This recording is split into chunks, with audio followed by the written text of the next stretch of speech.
Hello dear students, welcome back और YouTube channel study circle 24।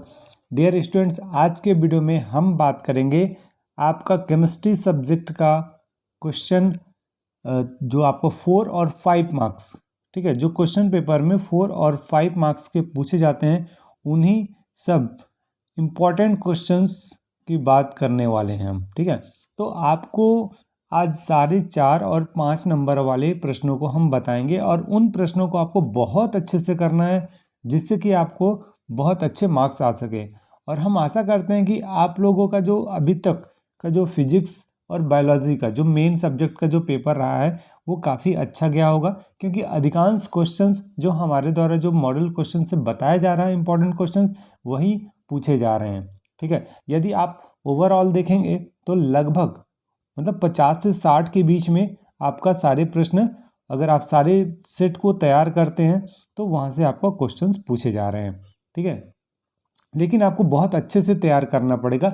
1-2 set करने से काम नहीं चलने वाला है, आपको 4 से 5 सेट एकदम अच्छे से कंप्लीट करना है।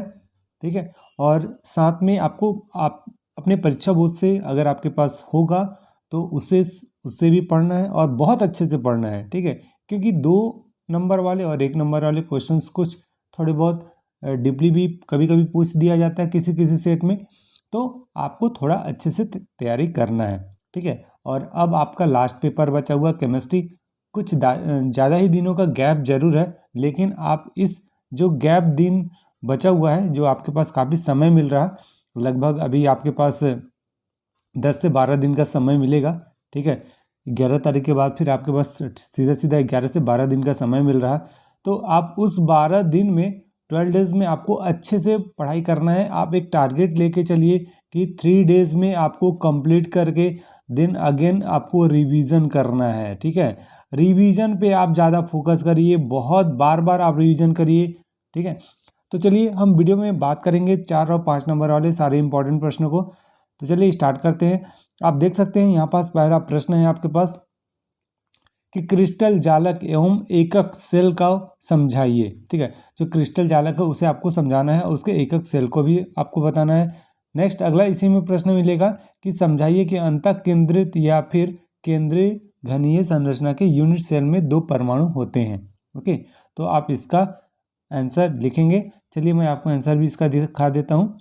ठीक है, यहाँ से आप लिख सकते हैं, एकक सेल दिया हुआ है, अंतः या फिर काय केंद्रित घनीय जालक दिए हैं, बॉडी सेंट्रल क्यूबिक, जिसको हम बीसीसी ऑफ लैटिस बोल सकते हैं।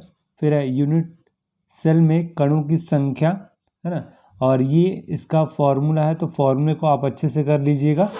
राइट, अब इसके बाद हम आगे देखते हैं। अगला प्रश्न है शॉर्टकी और फ्रैंकल त्रुटि में कोई 4 अंतर। काफ़ी इंपॉर्टेंट प्रश्न है ये। ठीक है, तो आप इसे ज़रूर अच्छे से कर लीजिएगा। अब अगला प्रश्न देखिए, ये 5 नंबर के लिए है। ठीक है, ये 5 नंबर में पूछा जाता है। मैं और भी आपको सारे प्रश्न बता रहा हूँ, बट हर एक प्रश्न को आप देखते जाइए। ये प्रश्न है आपके पास, कोलरास नियम द्वारा किसी अल्प विलेय लवण की विलेयता का निर्धारण किस प्रकार किया जाता है। ठीक है, और बैरियम क्लोराइड के जलीय विलयन की अंतर तनुता पर मोलर चालकता ज्ञात कीजिए, जबकि बैरियम आयंस व क्लोराइड आयन की आयनिक चालकताएं इसमें दिया हुआ है। ठीक है, 127.30 और दूसरा दिया हुआ है 76.34।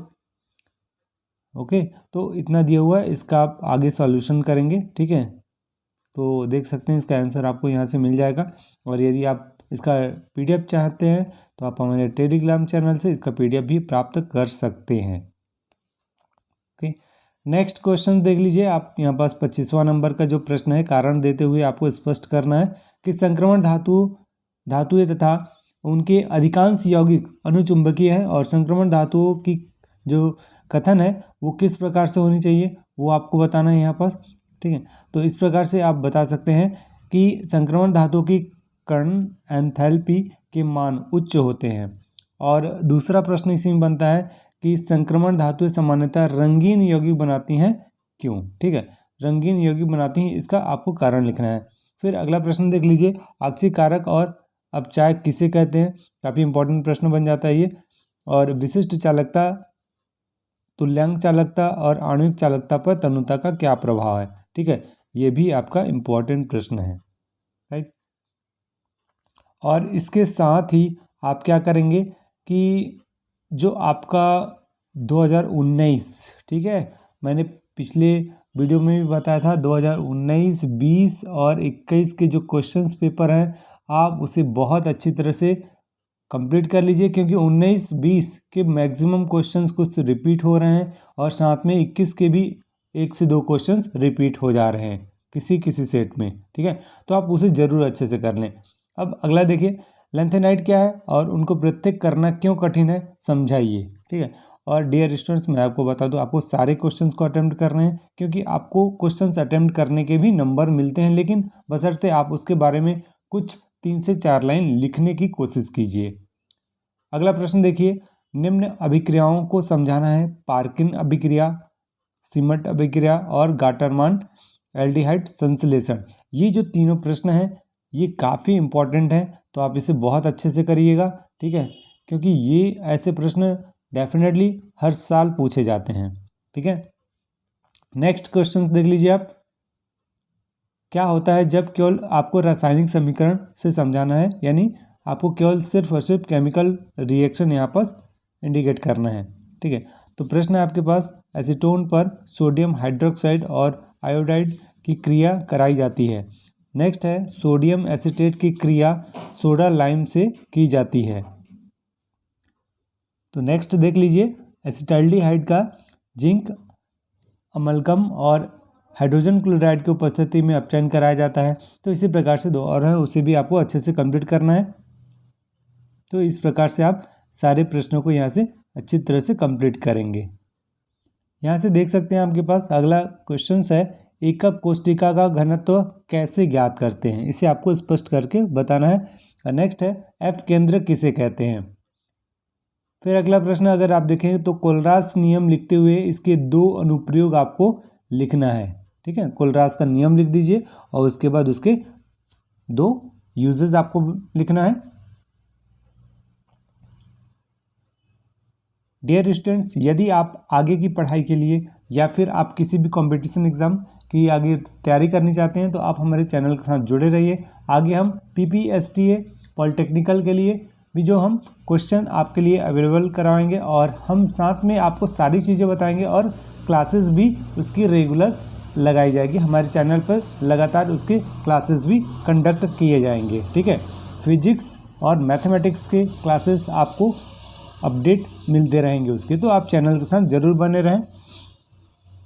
और जैसे ही PPT या PPST का या प्री पॉलिटेक्निकल का या फिर प्री इंजीनियरिंग टेस्ट का जैसे ही एंट्रेंस एग्ज़ाम होने का नोटिफिकेशन आएगा हम आपको ज़रूर बता देंगे। ओके, तो चलिए नेक्स्ट देख लीजिए, निम्नलिखित में से किस जालक में उच्चतम संकुलन क्षमता है।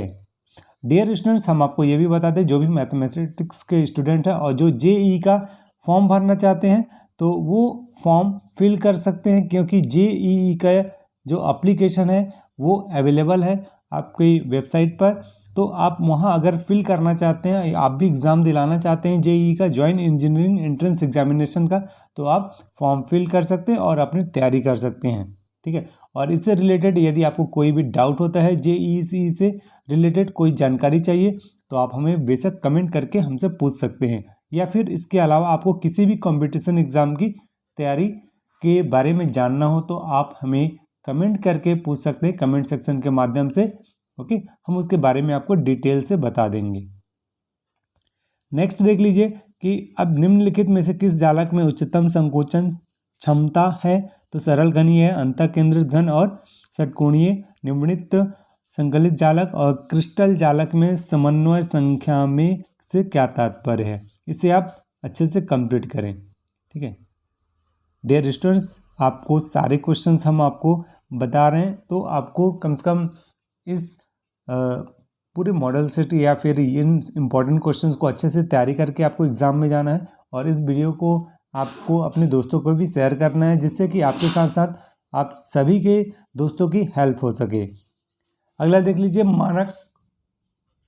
मानक हाइड्रोजन इलेक्ट्रोड क्या है और यह कैसे बनाया जाता है। और अगला प्रश्न इसी में है कि संक्रमण धातुओं के लिए निम्नलिखित को स्पष्ट करना है। आयनन एंथैल्पी और परमाणु तथा आयनिक आयकर में परिवर्तन और संक्रमण तत्वों के सामान्य इलेक्ट्रॉनिक विन्यास। ये सारे इंपॉर्टेंट प्रश्न हैं, आप इसे अच्छे से कंप्लीट करें। फिर है इलेक्ट्रॉनिक विन्यास के आधार पर संक्रमण तत्वों के चुंबकीय गुणों को स्पष्ट करना है। ठीक, संक्रमण तत्व परिवर्ती ऑक्सीकरण अवस्थाएं क्यों प्रदर्शित करते हैं और लैंथेनाइट तत्वों के सामान्य इलेक्ट्रॉनिक विन्यास उसको आपको बताना है। ये आपका 4 और 5 नंबर में ये प्रश्न पूछे जाते हैं और फिर उसके बाद रासायनिक समीकरण पूछा जाएगा। ये श्योर है, ये आपका 25वां या 26वां नंबर या 24वां नंबर में ये रासायनिक समीकरण पूछा जाएगा, तो इसे आप अच्छे से कंप्लीट करें। ओके, नेक्स्ट है कार्बोक्सिलिक अम्लों के क्वथनांक समान अणु भार वाले अल्कोहलों की अपेक्षा उच्च होते हैं, क्यों? उसे आपको बताना है। तो आज के वीडियो में हम सारे 4 से 5 नंबर वाले क्वेश्चंस को कवर कर देंगे। ठीक है, इससे पहले भी हमने वीडियो अपडेट कर रखा है।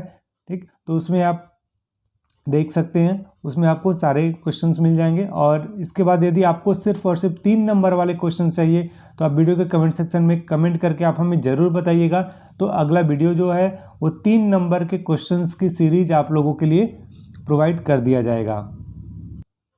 तो इस प्रकार से अब हम आगे के क्वेश्चंस देखेंगे 4 और 5 नंबर के लिए। नेक्स्ट क्वेश्चन है आपके पास फ्रेंकल त्रुटि और शॉर्टकी त्रुटि को आपको समझाना है विथ डायग्राम। तो आप डायग्राम के थ्रू सारी चीज़ों को आप समझाएंगे यहाँ पास। ओके, नेक्स्ट अब क्वेश्चंस मिलेगा क्रिस्टलीय और अक्रिस्टलीय ठोस में 4 अंतर आपको लिखना है। यहाँ से आप लिखेंगे, उसे याद कर लेंगे आप अच्छे से। फैराडे का विद्युत अपघटन का प्रथम नियम आपको लिखना है। नेक्स्ट, फैराडे के विद्युत अपघटन का द्वितीय नियम आपको उसमें लिखकर मेंशन करना है और निम्नलिखित को ऑक्सीकृत के लिए कितने कूलाम विद्युत आवश्यक है। ठीक है, इन प्रश्नों के साथ साथ उत्तर भी आपके पास यहाँ पास अवेलेबल है, तो आप बहुत अच्छे से आप अपनी तैयारी कर अपना स्कोर बहुत अच्छा कर सकते हैं।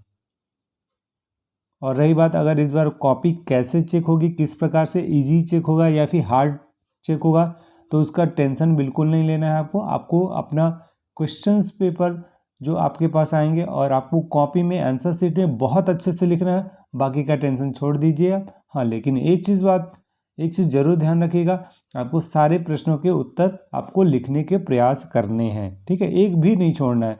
थोड़ा बहुत भी नॉलेज है उसके बारे में आप ज़रूर लिखिए और नंबर मिलेगा आपको। ठीक है, नेक्स्ट देख लीजिए 25वां। फिर यहाँ पास और भी क्वेश्चंस मिल जाएंगे। मैं सारे जो सेट के इम्पोर्टेंट क्वेश्चन जो 4 और 5 नंबर के हैं वही मैं आपको बता रहा हूँ। और इसके अलावा यदि आपके पास टाइम बचता है तो आपको अपने से भी पढ़ना है, परीक्षा बोर्ड से सारे क्वेश्चन अटेम्प्ट कर लेने हैं।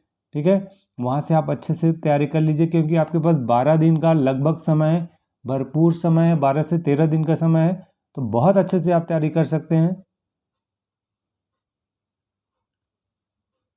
चलिए, तो ये आपका ये एथिल अल्कोहल के लिए फिर ये कंप्लीट हो गया। फिर इसके बाद रासायनिक समीकरण वाले से रिलेटेड प्रश्न पूछे जाएंगे, आप बहुत अच्छे से कर लीजिए इसको। ठीक है, नेक्स्ट प्रश्न है आपके पास इकाई कोशिका किसे कहते हैं, क्रिस्टल जालक से क्या समझते हैं। ठीक है, तो इसका आप क्वेश्चंस लिखेंगे और इसका आंसर। फिर इसके बाद अगला प्रश्न मिलेगा इसी में, अथवा प्रश्न है कि निम्नलिखित युग्मों के पदों में कैसे विभेद करेंगे कि चतुष्फलकीय रिक्ति एवं अष्टफलकीय रिक्ति और षष्ठकोणीय निम्नलिखित संकुलन एवं घनीय निम्न संकुलन। फिर अगला प्रश्न देख लीजिए, किसी विलयन की चालकता तन्यता के साथ क्यों घटती है, इसे आपको बताना है। और आप में से यदि किसी को बीएससी नर्सिंग का भी फॉर्म भरना होगा तो वो भी आप कमेंट सेक्शन में कमेंट करके आप ज़रूर बताइएगा, उसकी भी जानकारी हम आपको देंगे। और बीएससी नर्सिंग के लिए कैसे तैयारी करना है, कौन कौन से सब्जेक्ट पढ़ना है, किस प्रकार से पढ़ना है, उसे भी हम आपको काफ़ी अच्छे तरीके से बता देंगे। क्योंकि 12वीं के बाद आपको किसी न किसी कंपटीशन एग्ज़ाम के लिए आप बिल्कुल तैयारी करेंगे। ठीक है, और बेशक आपके एग्ज़ाम ख़त्म होने के बाद हम आपके लिए एक कैरियर गाइड का एक क्लास या वीडियो लेकर हम ज़रूर आपके पास आएंगे। ओके, नेक्स्ट क्वेश्चन देख लीजिए, कॉपर और क्रोमियम का इलेक्ट्रॉनिक विन्यास लिखिए। ये काफ़ी इंपॉर्टेंट प्रश्न है, इसे आप अच्छे से कर लीजिएगा। ठीक है, लैंथेनाइड संकुचन क्या है?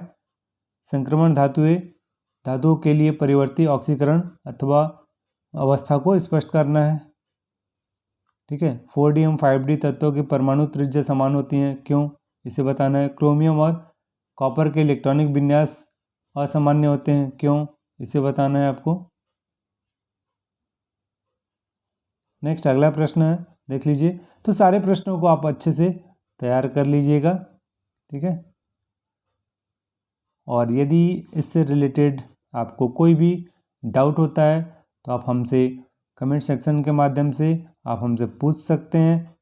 ओके, और डियर स्टूडेंट्स, यदि आपको 3 नंबर, 2 नंबर, 1 नंबर के भी अलग से क्वेश्चंस चाहिए तो आप वीडियो के कमेंट सेक्शन में कमेंट करके आप हमें ज़रूर बताइएगा, उसे भी हम आप लोगों के लिए अवेलेबल करा देंगे। और इस वीडियो को ज़्यादा से ज़्यादा शेयर कीजिए अपने दोस्तों को, और बार बार इसी वीडियो से आप पढ़ सकते हैं अगर चाहें तो। ठीक है, तो ओके स्टूडेंट्स, आज के वीडियो में इतना ही। मिलते हैं हम आपसे नेक्स्ट वीडियो में, तब तक के लिए thank you and God bless you.